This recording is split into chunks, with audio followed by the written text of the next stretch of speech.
Hi guys, thanks again for tuning in to the channel. This is part 2 of the review of Boris's speech, in which he made the very most of being able to speak to his adoring fans in the absolute secure knowledge that he wasn't going to have any contradictory facts thrown back at him. Okay, now having thought about this for a while, I've come to finally accept that the only way the truth is going to get out there is in an effective manner is through the work of people like Max and like Phil, and to a much lesser extent this channel.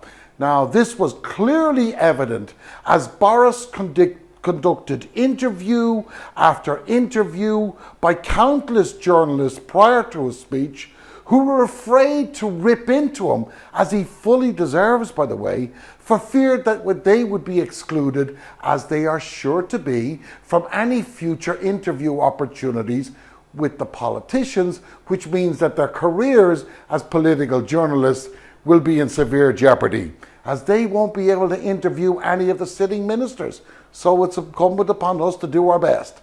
So let's go.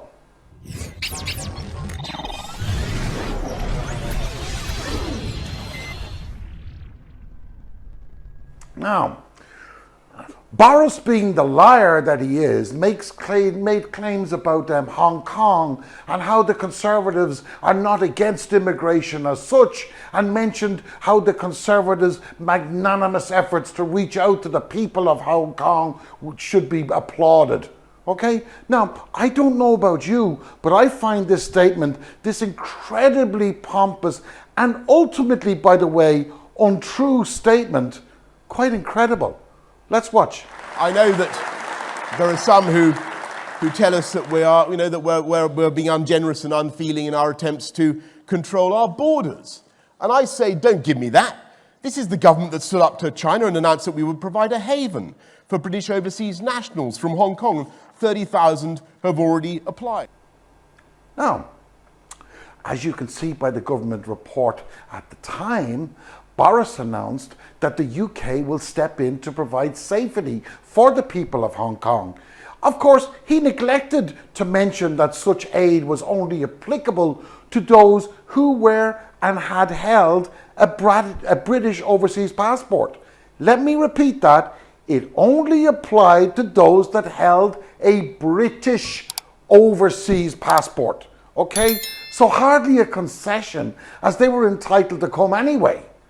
But when it came to the great vaccine rollout, it wasn't the UK that provided the people in Hong Kong with the vaccine. It was, and still is, the EU, having sent 15.7 million Pfizer shots against the UK's 0.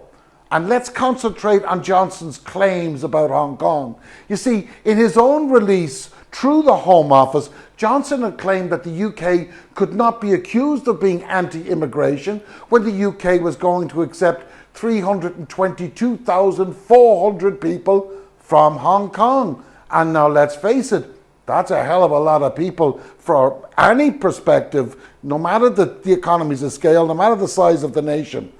But before you blow the trumpets, let's look at reality, something Johnson doesn't tend to do. You see, the reality is very different and is very simple. Despite the Conservative government's claims and announcements that everything could, should and would be done online, the truth is, just like the test and trace debacle, absolute crap show.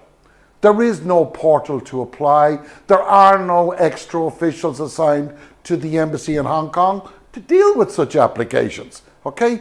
You see, the reality is simple. Despite the government's claims and announcement that everything would be done online, the truth is Johnson was able to announce that they had received 30,000 applications. Whoa! And how many have been processed and been allowed to travel to the UK in those 2 years? Let me answer that for you.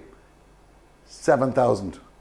7,000 have been allowed to enter. This represents just 2% of Johnson's original claim, which confirms exactly that those outsiders that Johnson referred to earlier as having such negative views on the UK's immigration policy were absolutely 100% dead balls right.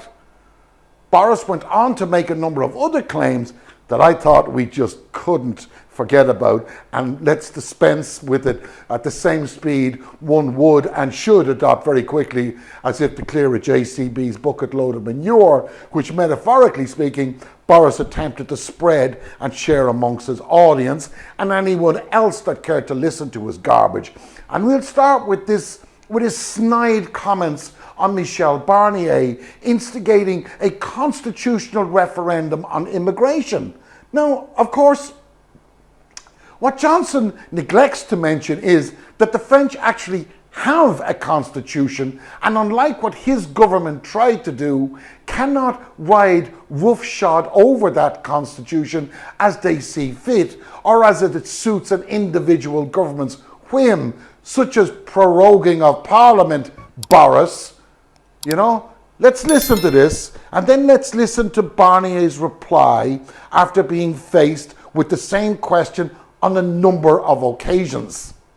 Now, all of these occasions are previous to Johnson's speech, which, by the way, proves that either Johnson knew the truth and knew exactly what he was lying about, or that he is just too damn lazy to care about the truth in the first place. Now, I can't see another option, but I look forward to seeing your opinions in the comment section below.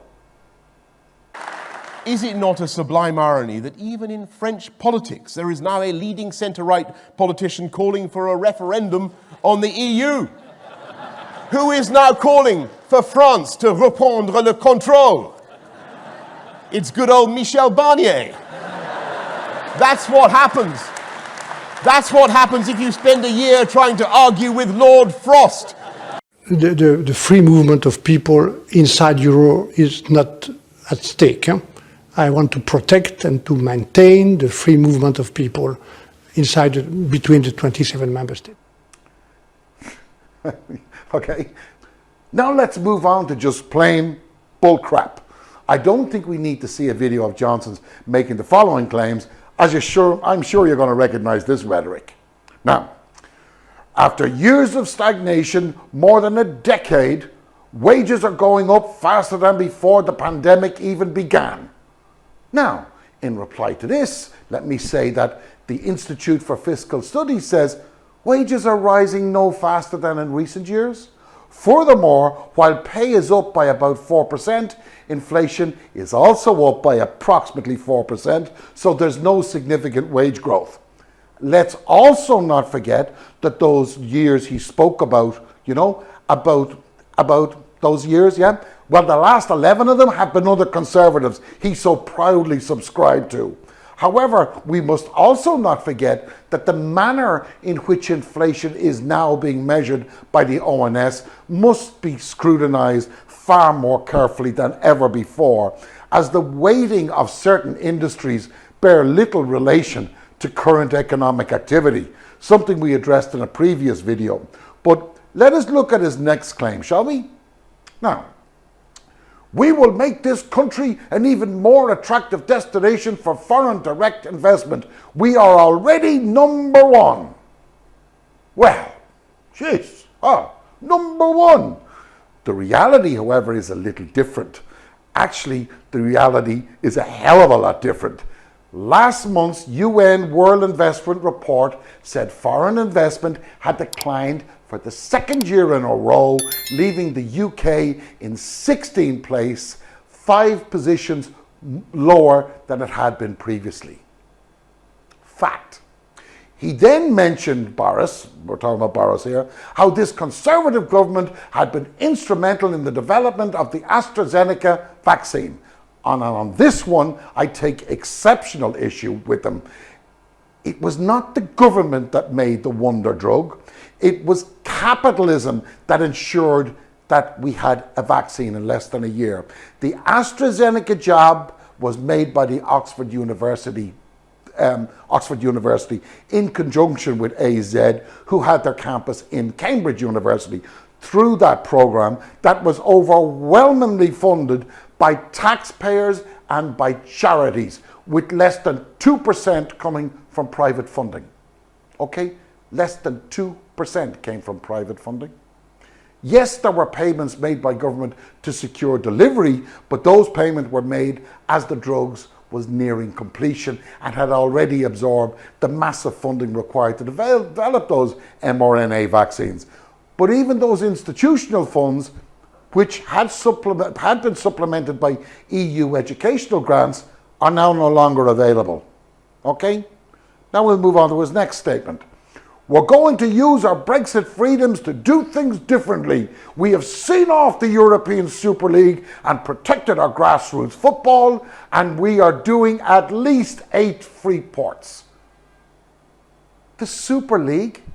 The Super League had nothing to do with EU. It had nothing to do with Brexit. It was a private venture and it failed. And free ports? The UK used to have 7 free ports. What's he talking about?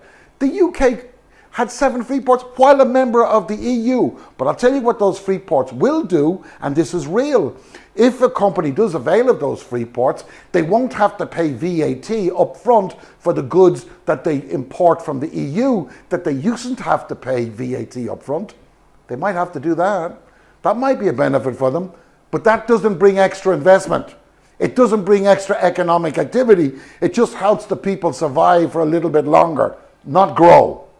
Right? Let's move on to the next one.